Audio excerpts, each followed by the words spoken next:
송지은 28세의 세상은 모니터의 푸른 빛으로 가득 차 있었다.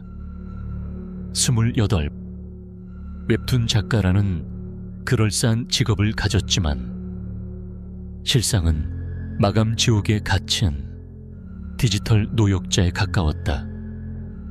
마우스를 쥔 손목은 시큰거렸고 며칠째 제대로 잠들지 못한 눈은 뻑뻑했다. 배경에 넣을 소품 하나를 그리고 지우기를 수십 번 반복하자 인내심이 바닥을 드러냈다. 아, 진짜 못해먹겠네. 지은은 거친 숨을 내쉬며 의자를 뒤로 밀었다. 끼고 가는 날카로운 소음이 새벽 3시에 정적을 갈랐다. 그녀가 사는 곳은 서울에서도 가장 번화하고 새롭게 떠오르는 마곡동의 한 오피스텔이었다. 모든 것이 최신식이고 깔끔했다. 현관문은 지문 인식으로 열렸고 쓰레기는 건물 밖으로 나갈 필요도 없이 각 층에 마련된 분리수거함에 버리면 그만이었다. 혼자 사는 여자에게 이보다 더 안전하고 편리한 곳은 없었다. 하지만 이 완벽한 공간은 때로 숨막히는 감옥처럼 느껴지기도 했다. 특히 이렇게 영감이 고갈되고 마감의 압박이 목을 조여올 때면 더욱 그랬다. 그럴 때마다 지은이 찾는 곳이 있었다. 그녀만의 도피처이자 잠시 숨을 고를 수 있는 유일한 공간. 바로 건물 뒤편의 낡은 골목이었다. 지은은 익숙하게 책상 위에 놓인 담뱃갑과 라이터를 집어들었다. 슬리퍼를 아무렇게나 구겨 신고 현관을 나섰다. 복도는 눈이 부실 정도로 밝았다. 대리석 바닥은 먼지 하나 없이 반짝였고 센서등은 그녀의 걸음에 맞춰 무심하게 불을 밝혔다. 하지만 복도 끝 비상계단으로 통하는 육중한 철문을 열자 모든 것이 달라졌다. 훅 하고 밀려드는 공기의 온도부터 달랐다. 도시의 열기가 한순간에 증발한 듯 서늘하고 축축한 밤 공기가 피부에 와닿았다. 밝은 복도와는 대조적으로 골목은 칠흑 같은 어둠에 잠겨 있었다. 유일한 광원이라곤 저 멀리 골목 입구에 위태롭게 서 있는 낡은 가로등 하나뿐이었다. 그마저도 수명이 다했는지 연신 희미하게 깜빡이며 제 역할을 다하지 못했다. 이 골목은 마곡동의 화려한 개발 속에서 기적처럼 살아남은 과거의 편린이었다. 사방이 번쩍이는 고층 빌딩과 네온사인으로 둘러싸여 있었지만 이 좁은 골목만큼은 시간이 멈춘 듯 했다. 지은이 사는 오피스텔의 거대한 그림자가 골목의 절반을 집어삼키고 있었고 갈라진 아스팔트 틈새로는 이름 모를 잡초들이 끈질기게 돋아나 있었다. 그리고 그곳에는 이질적인 존재들이 있었다. 수십 년, 어쩌면 그보다 더 오래되었을 법한 늙은 회화나무 몇 그루. 이 거대한 빌딩들이 땅을 파고 솟아오르기 한참 전부터 이곳을 지켰을 터였다. 앙상한 가지들은 마치 하늘을 향해 뻗은 마른 손가락처럼 보였고 바람이 불 때마다 나무집들이 스치는 소리는 누군가의 속삭임처럼 섬뜩하게 들렸다. 지은은 늘 같은 자리에 섰다. 회화나무 아래 오피스텔 벽에 등을 기댄 채였다. 타닥. 라이터 불꽃이 어둠 속에서 작게 피어올랐다가 이내 담배 끝에 옮겨 붙었다. 하얀 연기가 그녀의 입에서 나와 서늘한 공기 속으로 흩어졌다. 그녀는 귀신이나 초자연적인 현상 따위는 믿지 않았다. 눈에 보이지 않는 것은 존재하지 않는다고 생각하는 지극히 현실적인 사람이었다. 남들이 무서운 이야기를 할 때면 코웃음을 치며 피곤해서 헛것을 본 건이라거나 과학적으로 설명할 수 있는 현상이라고 일축하곤 했다. 이 골목의 으스스한 분위기 역시 마찬가지였다. 그저 낡고 어두운 곳일 뿐 그 이상도 이하도 아니라고 여겼다. 한밤중에 조용한 건 당연한 이치였다. 하지만 머리로 이해하는 것과 별개로 이곳의 기묘한 정적은 늘 그녀를 압도했다. 불과 철문 하나를 사이에 둔 바깥 세상은 자동차 소음과 사람들의 생활 소음으로 가득할 터였다. 그러나 이 골목에만 들어서면 마치 두꺼운 유리벽 안에 갇힌 것처럼 모든 소리가 멀게만 느껴졌다. 오직 바람 소리와 제 심장 소리만이 귓가를 채웠다. 담배 한 개비를 다 태울 무렵 머릿속을 어지럽히던 복잡한 생각들이 조금은 정리되는 기분이었다. 이제 돌아가서 다시 작업을 시작해야 했다. 그녀는 마지막으로 연기를 깊게 빨아들였다가 천천히 내뱉으며 담배를 바닥에 비벼 껐다. 다시 밝고 안전하며 지극히 합리적인 그녀의 공간으로 돌아갈 시간이었다. 지우는 등을 기댔던 차가운 벽에서 몸을 떼고 아무런 미련 없이 철문을 향해 발걸음을 옮겼다. 그때까지는 몰랐다. 그날 밤의 골목은 평소와는 아주 미세하게 그러나 결정적으로 달랐다는 것을, 그리고 그 작은 다름이 곧 그녀의 현실적인 세계를 송두리째 뒤흔들게 되리라는 것을 말이다. 그날 밤은 늦가을의 스산함이 유독 짙었다. 지은은 이제 그만 들어가자고 생각하며 마지막으로 담배 연기를 길게 뿜었다. 그런데 문득 평소와는 다른 한기가 등줄기를 타고 오르는 것을 느꼈다. 늘 서늘한 골목이었지만 이날의 추위는 마치 살갗을 예리하게 찌르는 듯한 불쾌한 종류의 것이었다. 이상하게 춥네. 지은은 자신도 모르게 팔을 쓸어내리며 중얼거렸다. 그 순간 골목을 채우고 있던 미세한 소음들이 일제히 사라졌다.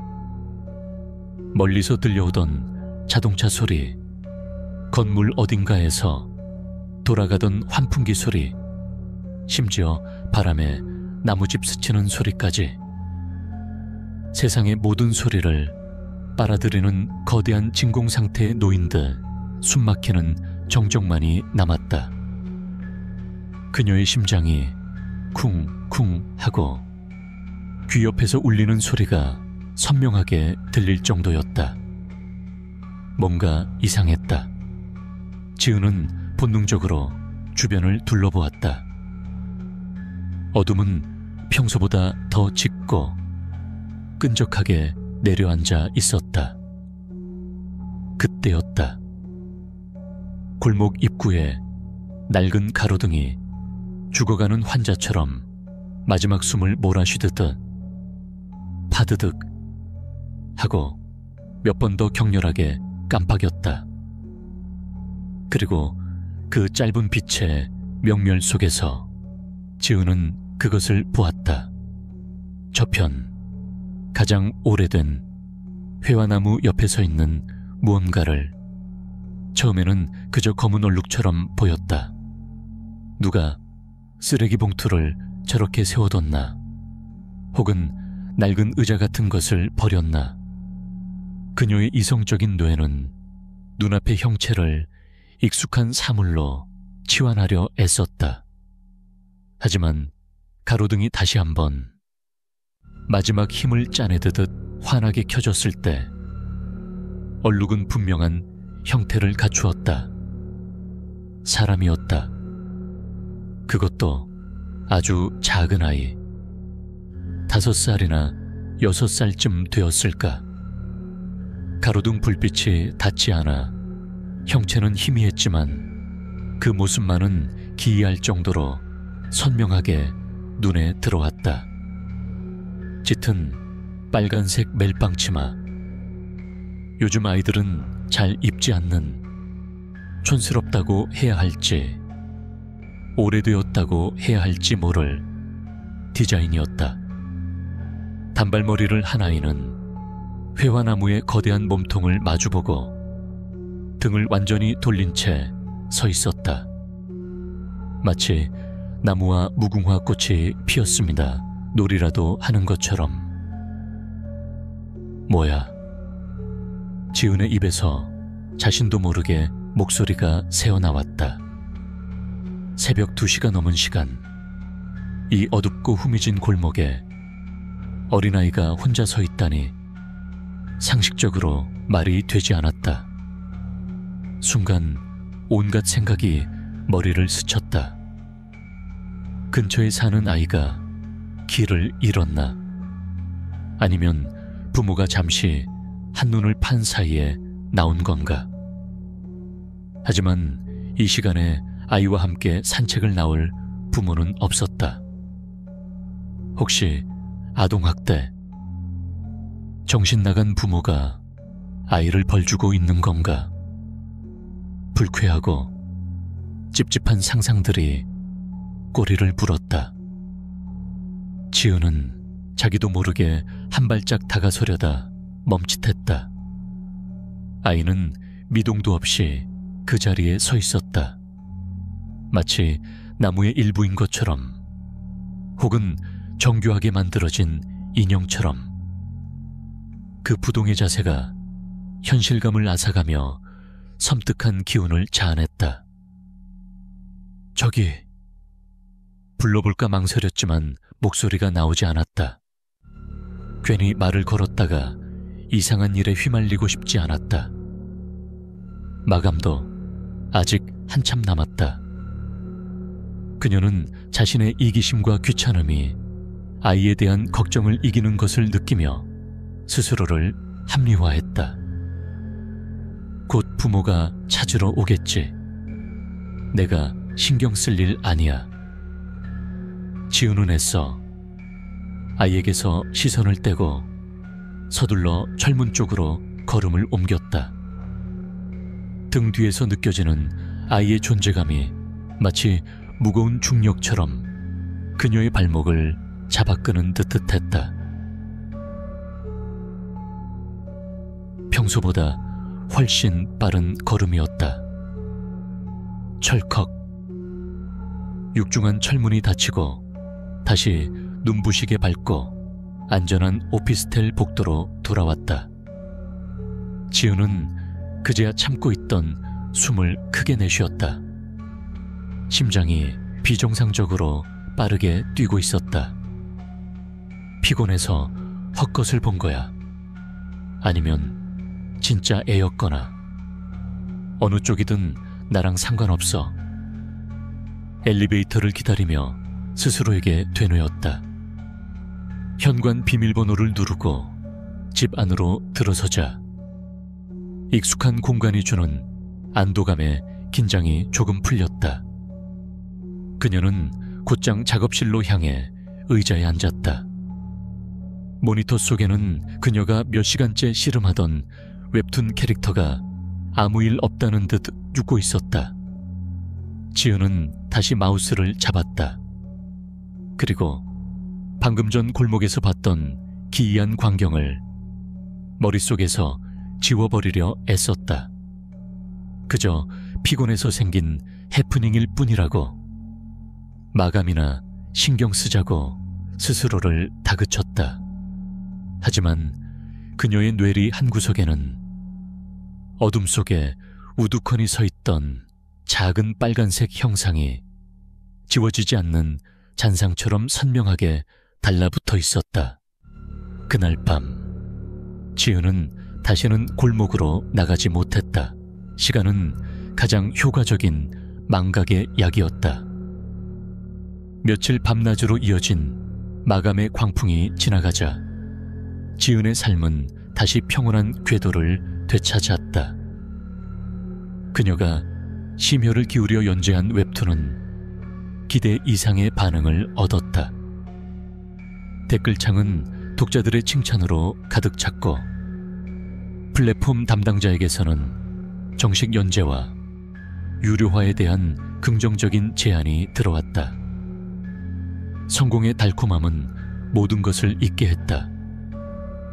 며칠 밤을 새운 피로는 짜릿한 성취감으로 바뀌었고 늘 쪼들리던 통장 잔고는 두둑해졌다. 지은은 그동안 미루어왔던 일들을 하나씩 해치웠다. 밀린 잠을 실컷 자고 친구들을 만나 수다를 떨고 비싼 레스토랑에서 마음껏 음식을 주문하며 작은 사치를 부렸다. 그러는 동안 늦가을 밤에 그 기이했던 기억은 자연스럽게 희미해져 갔다. 빨간 멜빵치마를 입은 아이의 형상은 마치 꿈속의 한 장면처럼 현실감을 잃고 머릿속 깊은 곳으로 가라앉았다. 이제 와서 돌이켜보면 그건 명백히 헛것이었다. 며칠간 잠도 못 자고 카페인에 절어 있었으니 뇌가 작은 착각을 일으킨 게 분명했다. 어두운 골목에 낡은 소화전이나 잘못 버려진 쓰레기 같은 것을 아이로 착각했을 가능성이 높았다. 그녀는 그렇게 결론 내렸다. 그리고 다시는 그 일을 떠올리지 않았다. 마감 기간 동안 굳게 닫아두었던 골목으로 통하는 비상계단 문도 다시 그녀의 흡연 장소가 되었다. 하지만 신기하게도 그 이후로는 단 한 번도 아이의 모습을 볼 수 없었다. 마치 그런 일은 처음부터 없었다는 듯 골목은 언제나처럼 텅 비어 있었고 오직 스산한 바람만이 낡은 회화나무 가지를 흔들고 지나갈 뿐이었다. 거봐, 역시 잘못 본 거였어. 그녀는 안도하며 중얼거렸다. 그날 밤에 섬뜩했던 감각은 이제 그저 낯선 기억일 뿐이었다. 몇 달이 흘렀다. 계절은 겨울을 지나 봄을 맞이하고 있었다. 지우는 새로운 작품의 콘티를 짜느라 다시 바쁜 나날을 보내고 있었다. 전작의 성공 덕분에 작업 환경은 훨씬 나아졌지만 창작의 고통은 여전했다. 좋은 스토리를 만들어내야 한다는 압박감에 그녀는 또다시 밤낮 없이 모니터 앞에 앉아 있었다. 새로운 작품은 스릴러 장르였다. 주인공이 어릴 적 살던 동네에서 벌어진 미제 실종 사건의 비밀을 파헤치는 이야기. 자료 조사를 위해 인터넷에서 수많은 실종 아동 관련 기사와 사건 파일들을 읽어야 했다. 흐릿한 흑백 사진 속에서 웃고 있는 아이들의 얼굴, 애타게 아이를 찾는 부모들의 절절한 사연들. 지우는 이야기를 위해 감정을 배제하고 건조하게 자료들을 훑어 내려갔지만 마음 한구석이 서늘해지는 것은 어쩔 수 없었다. 세상엔 참 끔찍한 일들이 많구나. 그녀는 뻐근한 목을 주무르며 중얼거렸다. 작업을 하다 보면 시간이 훌쩍 지나 새벽이 되기 일쑤였다. 그럴 때면 그녀는 여전히 건물 뒤편 골목으로 나가 담배를 태우며 머리를 식혔다. 그곳은 이제 완벽히 그녀의 일상이 되었다. 늦가을 밤의 기억은 흔적도 없이 사라졌고 골목에 으스스함마저 익숙하고 편안하게 느껴질 정도였다. 아이의 환영을 보았던 낡은 회화나무 아래에 서서 그녀는 새로 구상한 이야기의 플롯을 머릿속으로 정리했다. 주인공이 실종된 친구의 흔적을 쫓아 20년 만에 고향을 찾는 장면, 폐허가 된 낡은 놀이터에서 결정적인 단서를 발견하는 클라이맥스, 독자들이 어떤 부분에서 긴장하고 어떤 부분에서 충격을 받을지 시뮬레이션을 돌렸다. 완벽한 스릴러를 만들고 싶었다. 독자들이 한순간도 긴장을 늦출 수 없는, 현실보다 더 현실 같은 공포를 선사하고 싶었다. 그녀는 자신의 상상력이 만들어낸 끔찍한 이야기들에 심취해 있었다. 그녀의 현실은 지극히 평범하고 안전했다. 밤늦게까지 이어진 작업, 잠시의 휴식, 그리고 다시 이어지는 창작 활동. 그 고요하고 안정된 일상의 균열은 그녀가 완전히 방심하고 있을 때 가장 예상치 못한 순간에 다시 찾아왔다. 잊혔다고 생각했던 기억은 사라진 것이 아니었다. 그저 깊은 곳에 잠들어 있었을 뿐. 그리고 그것은 곧 끔찍한 악몽이 되어 그녀의 평온한 현실을 다시 한번 집어삼키기 위해 조용히 깨어나고 있었다. 봄비가 추적추적 내리는 밤이었다. 창밖은 온통 잿빛이었고 빗방울이 유리창을 때리는 소리가 실내의 정적을 더욱 깊게 만들었다. 지은은 열흘 넘게 이어진 마감 작업의 막바지에 다다라 있었다. 며칠째 집 밖으로 한 발짝도 나가지 않은 채 그녀는 캐릭터의 마지막 컷에 색을 입히고 있었다. 온몸의 에너지가 방전된 듯한 극심한 피로감. 목과 어깨는 돌덩이처럼 굳어 있었다. 드디어 끝났다. 마지막 컷을 저장하고 플랫폼에 파일을 전송한 순간 온몸의 긴장이 풀리며 허탈감이 밀려왔다. 시계를 보니 어느덧 새벽 4시를 향하고 있었다. 며칠 만에 찾아온 해방감에 무작정 눕고 싶었지만 찌뿌둥한 몸을 그냥 뉘었다가는 내일 아침 온몸이 쑤실 것 같았다. 잠시 바람이라도 쐬고 와야 했다. 그녀는 무의식적으로 담뱃갑을 집어들고 비상계단으로 향했다. 문을 열자 비에 젖은 흙냄새와 차가운 공기가 확 끼쳐왔다. 골목은 빗줄기 때문에 평소보다 더 어두웠고 유일한 가로등은 희미한 주황빛 원을 바닥에 그려낼 뿐이었다. 아, 비 오네. 귀찮다는 생각이 들었지만 이미 나온 길이었다. 지은은 처마 밑으로 바짝 붙어 비를 피하며 늘 서던 회화나무 아래로 향했다. 타닥.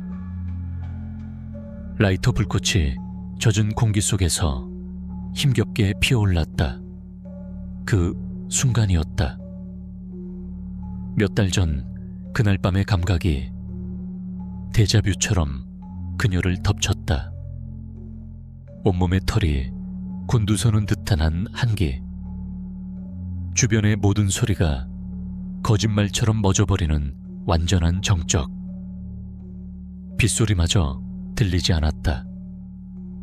마치 방금 스튜디오에 갇힌 것처럼 오직 자신의 거친 숨소리와 심장이 미친 듯이 울리는 소리만 귓가를 때렸다. 설마. 심장이 철렁 내려앉았다. 지은의 머릿속에 잊고 있던 기억이 강제로 재생되었다.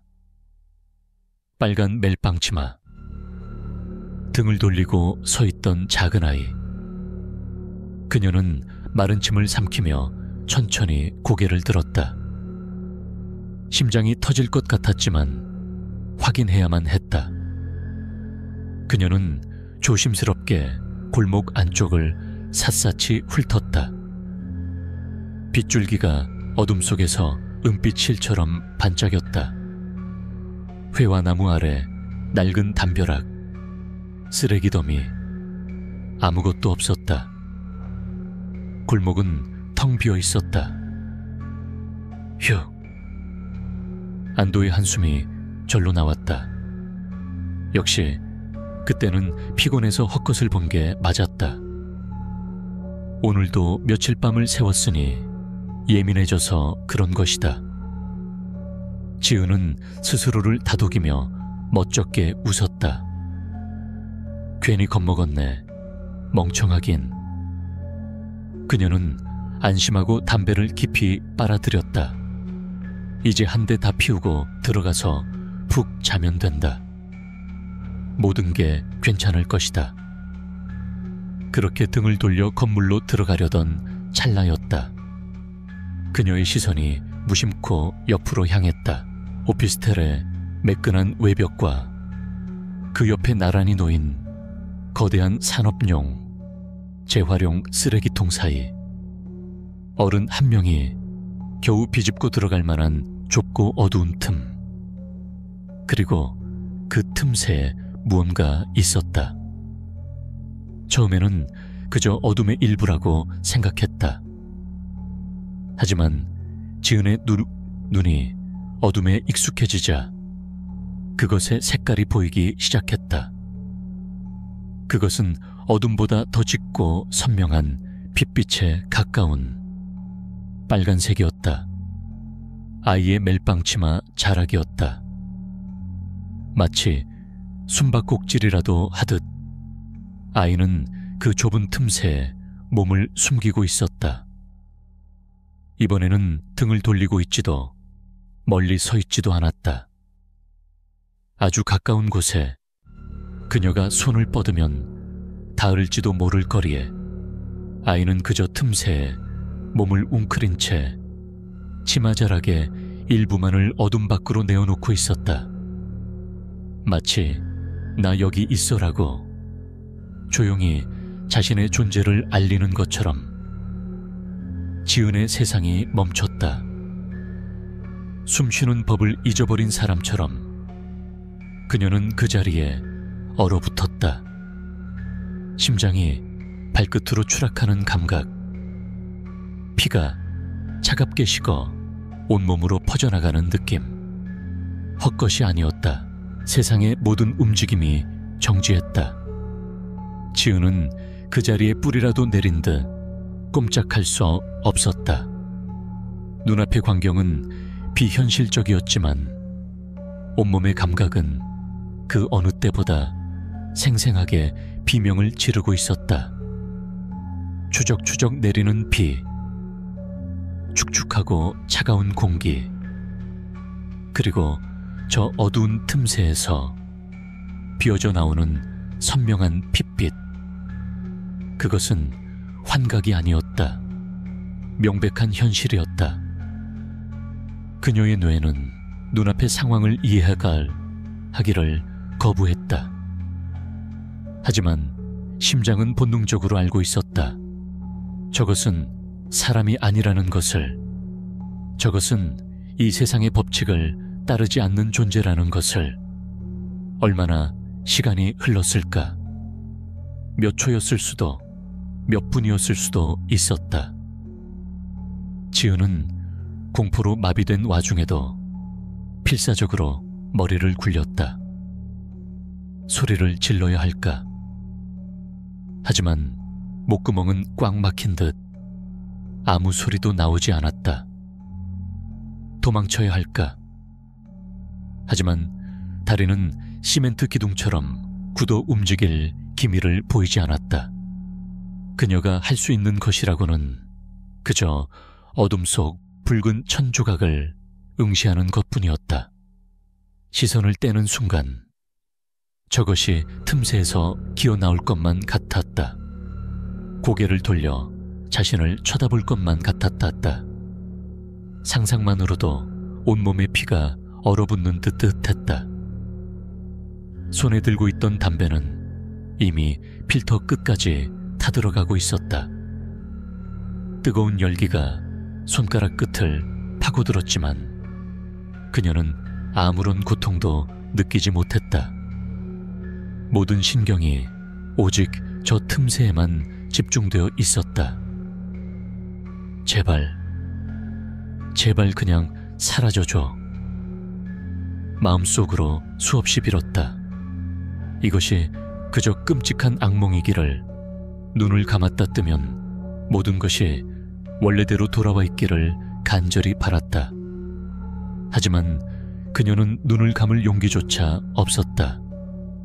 그때 정적을 깨고 아주 미세한 움직임이 있었다.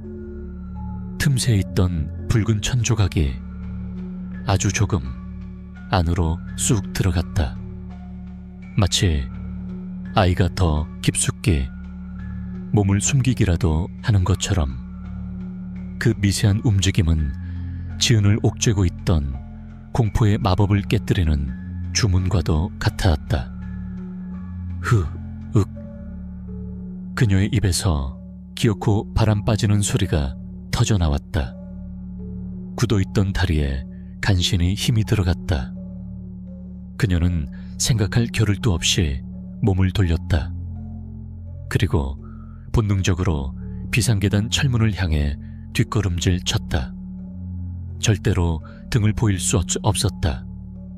등을 보이는 순간 등 뒤에서 무언가 쫓아올 것 같다는 원초적인 공포가 그녀를 지배했다. 한 걸음 한 걸음 질척이는 바닥을 밟는 자신의 슬리퍼 소리가 마치 천둥처럼 크게 들렸다.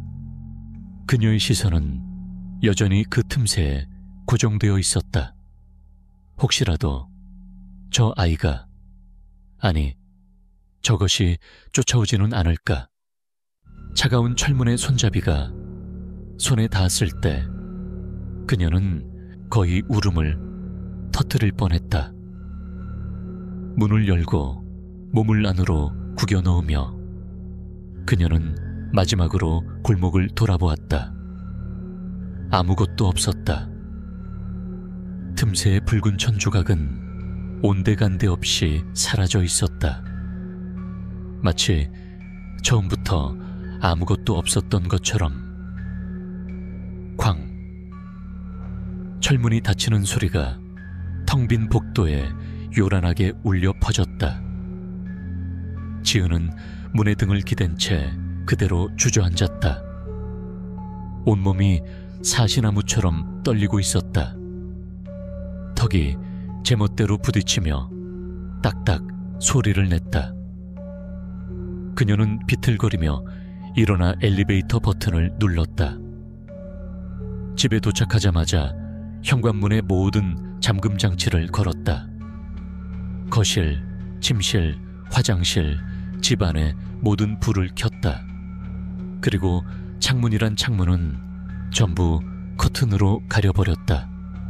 바깥의 어둠을 단 한 뼘도 집 안으로 들이고 싶지 않았다. 그녀는 침대 구석에 웅크리고 앉아 이불을 머리끝까지 뒤집었었다. 하지만 눈을 감자 어둠 속에서 선명하게 빛나던 그 붉은 천 조각이 눈꺼풀 뒤에서 아른거렸다. 잠들 수 없었다. 그날 밤 지우는 뜬 눈으로 밤을 지새웠다. 창밖이 희미하게 밝아오고 도시가 다시 소음을 내며 깨어날 때까지 그녀는 공포 속에서 단 한순간도 벗어날 수 없었다. 헛것이 아니었다. 그것은 분명히 존재했다. 그리고 그것은 그녀를 알고 있었다. 공포는 전염성이 강한 바이러스와 같았다. 한번 몸속에 침투하자 순식간에 지은의 모든 일상을 잠식해버렸다.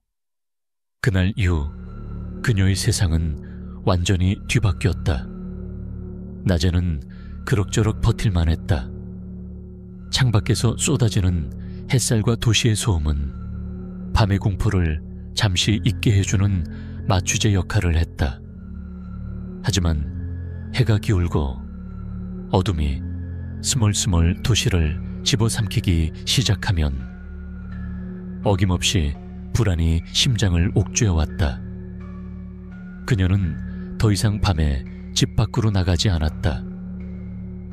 마감에 쫓겨도 아무리 답답해도 골목으로 통하는 비상계단 문은 쳐다보지도 않았다. 담배는 싱크대에 물을 틀어놓고 환풍기 밑에서 몰래 피워야 했다. 창문 커튼은 24시간 내내 굳게 닫혀 있었다. 혹시라도 창문 너머 어둠 속에서 무언가가 자신을 지켜보고 있을지도 모른다는 망상이 그녀를 괴롭혔다. 작업은 손에 잡히지 않았다. 간신히 컴퓨터 앞에 앉아도 텅 빈 모니터를 보며 멍하니 시간을 보내기 일쑤였다. 집중하려고 애쓸수록 틈새에 숨어있던 붉은 치맛자락의 잔상이 더욱 선명하게 떠올랐다. 가끔은 등 뒤에서 서늘한 시선이 느껴지는 것 같아 소스라치게 놀라며 뒤를 돌아보기도 했다. 물론 텅 빈 방 안에는 아무도 없었다. 며칠 밤을 뜬 눈으로 새우거나 얕은 잠에 들었다가도 악몽을 꾸고 비명을 지르며 깨어났다. 꿈속에서 그녀는 끝없이 이어지는 어두운 골목을 헤맸다. 그리고 등 뒤에서는 항상 작은 아이의 발소리가 따라왔다. 또각, 또각, 또각. 아무리 빨리 달려도 결코 거리를 벌릴 수 없는 등골 오싹한 추격이었다. 지은의 몰골은 말이 아니게 변해갔다. 잠을 못 자 퀭해진 눈 밑에는 검은 그림자가 짙게 드리워졌고 뺨은 헬쑥하게 패였다. 혼자서는 안 되겠다고 생각했다. 이대로 가다가는 정말 미쳐버릴 것 같았다. 누군가에게 이 비상식적인 공포를 털어놓고 이건 그저 헛것일 뿐이라는 위로라도 듣고 싶었다. 결국 그녀는 수화기를 들었다. 유일하게 이런 이야기를 해도 자신을 미친 사람, 취급하지 않을 단 한 사람, 바로 5살 위인 언니 송민영이었다. 민영은 지은과 정반대의 삶을 살고 있었다. 일찍 결혼해 벌써 초등학생 아들을 둔 평범하고 안정적인 가정을 꾸린 주부였다. 늘 이성적이고 차분했지만 동시에 동생의 일이라면 발 벗고 나서는 따뜻한 사람이었다. 여보세요?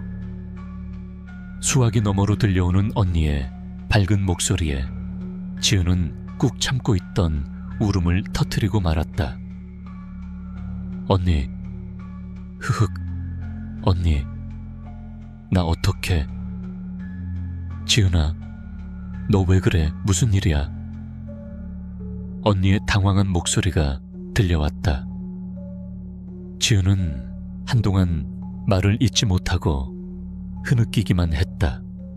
민영은 묵묵히 동생이 진정하기를 기다려 주었다.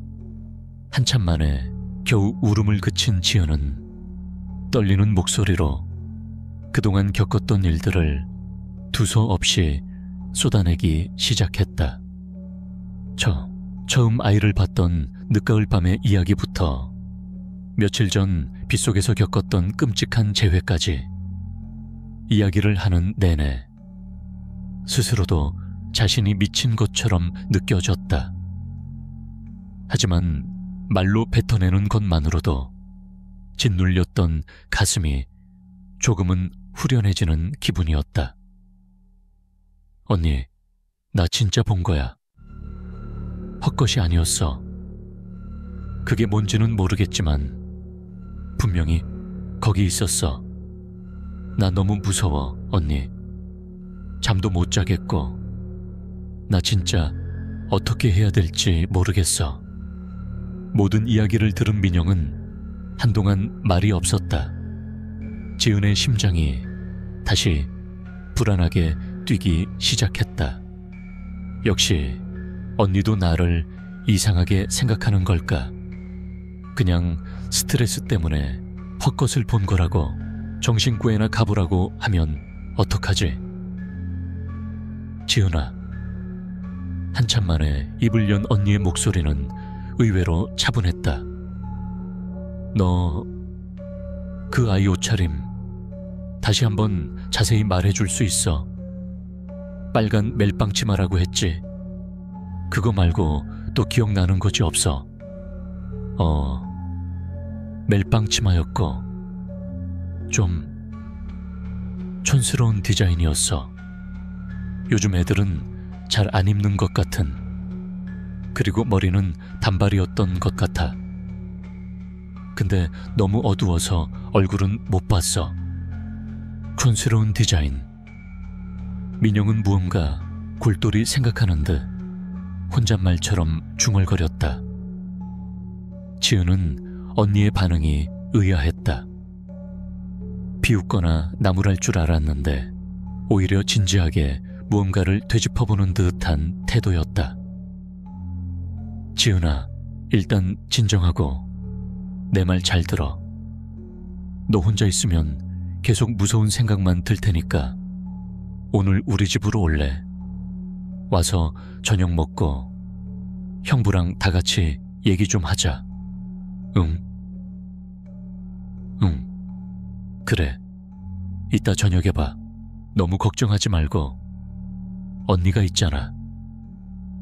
따뜻한. 언니의 말에 지은은 다시 눈물이 핑 돌았다.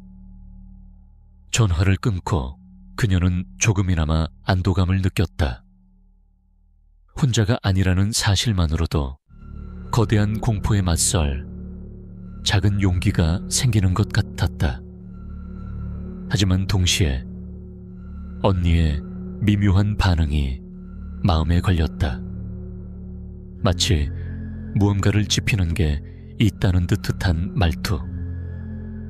그녀는 언니가 무언가 알고 있을지도 모른다는 생각은 차마 하지 못했다. 그저 자신의 끔찍한 경험이 곧 끝날 수 있을 거라는 막연한 희망을 품을 뿐이었다. 그날 저녁 지은은 택시를 타고 언니의 집으로 향했다. 차창 밖으로 스쳐 지나가는 도시의 불빛들은 여전히 아름다웠지만 그녀의 눈에는 그저 공허한 빛의 점들로만 보였다. 어서 와. 민영은 현관문 앞에서 동생을 따뜻하게 맞아주었다. 오랜만에 보는 언니의 얼굴은 그 자체로 위안이었다. 식탁에는 이미 따뜻한 김이 피어오르는 저녁 식사가 차려져 있었다.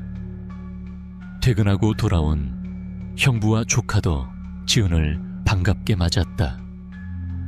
화기애애한 가족의 풍경 속에 있으니 지독했던 공포가 잠시나마 멀어지는 듯했다. 하지만 식사를 하는 내내 지은은 거의 음식을 넘기지 못했다. 민영은 그런 동생을 안쓰럽게 쳐다보면서도 섣불리 말을 꺼내지 않았다. 조카가 잠자리에 들고 형부가 거실에서 TV를 볼 때까지 기다린 후에야 민영은 지은을 자신의 서재로 데리고 들어갔다. 좀 괜찮아? 응. 언니 집에 오니까 좀 살 것 같아. 많이 힘들었겠네. 민영은 따뜻한 차를 한 잔 건네며 맞은편에 앉았다. 서재의 은은한 조명 아래 언니의 얼굴이 유난히 심각해 보였다. 지은은 불안한 마음으로 언니의 다음 말을 기다렸다. 지은아, 아까 네가 전화로 했던 얘기 말이야. 내가 혹시나 해서 좀 찾아본 게 있어. 민영은 말끝을 흐리며 자리에서 일어났다. 그녀는 책장 한쪽에 쌓여있는 서류 더미를 뒤적이기 시작했다. 지은은 의아한 표정으로 언니의 행동을 지켜보았다. 언니가 뭘 찾아봤는데? 우리 아들 민준이 학교 때문에 구청에서 이런저런 안내문 같은 게 자주 오거든. 뭐 아동 안전교육이다, 실종 예방 캠페인이다, 그런 것들. 보통은 대충 훑어보고 버리는데 이상하게 몇 장은 버리지 않고 모아뒀었어. 민영은 마침내 누렇게 빛바랜 종이 한 장을 찾아냈다. 그것은 강서구 소식이라는 제목이 붙은 오래된 동네 소식지처럼 보였다. 그녀는 종이를 테이블 위에 펼쳐놓고 지은에게 내밀었다. 이거 한번 봐봐. 지은은 고개를 숙여 종이를 들여다보았다. 조잡하게 인쇄된 소식지 한쪽 구석에 이 아이들을 잊지 마세요라는 제목의 작은 코너가 있었다. 그리고 그 아래에는 여러 명의 흑백 사진과 함께 간단한 인적사항이 적혀 있었다. 장기 실종 아동을 찾는 캠페인 기사였다. 이게 왜? 지은이 의아해하며 고개를 들려는 순간 그녀의 시선이 한 사진에 못 박힌 듯 멎었다. 사진 속에는 4~5살쯤 되어 보이는 여자아이가 환하게 웃고 있었다. 촌스러운 버섯 모양의 단발머리, 그리고 어깨에 멜빵이 달린 짙은 색의 원피스. 흑백 사진이라 색깔을 알 수는 없었지만 지은은 한눈에 알 수 있었다. 자신이 보았던 그 아이의 옷과 똑같은 디자인이라는 것을.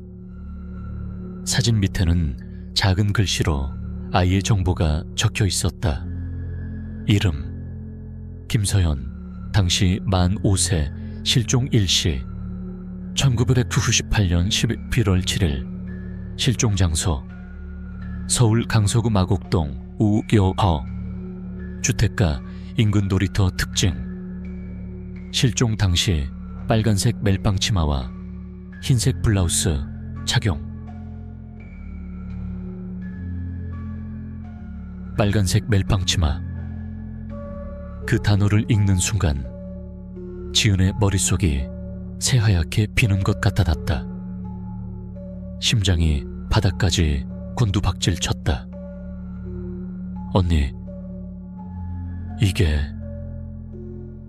마곡동, 네가 지금 사는 그 오피스텔이 들어서기 훨씬 전이지. 그땐 거기가 다 낡은 주택가였어. 이 아이 네가 사는 곳 바로 그 근처에서 사라진 거야. 민영의 목소리는 낮고 무겁게 가라앉아 있었다. 네가 촌스러운 빨간 멜빵치마 얘기를 했을 때 이상하게 이게 딱 떠오르더라고. 전에 무심코 봤던 기억이 났나 봐.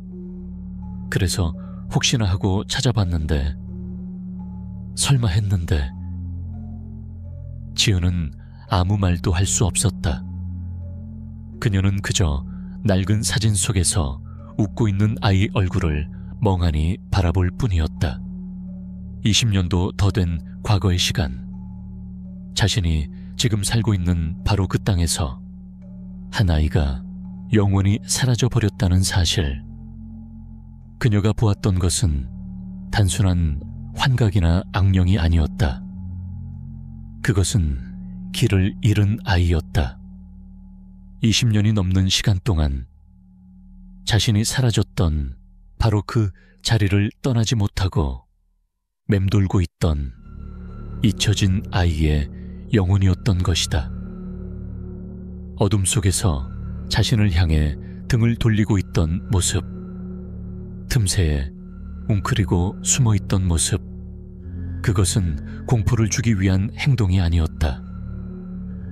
어쩌면 그저 숨바꼭질을 하고 있었던 건 아니었을까. 언젠가 엄마 아빠가 서연아, 이제 그만 나와 하고 자신을 찾아주기만을 애타게 기다리면서 그 순간 지은을 짓누르던 지독한 공포는 눈 녹듯 사라지고 있었다.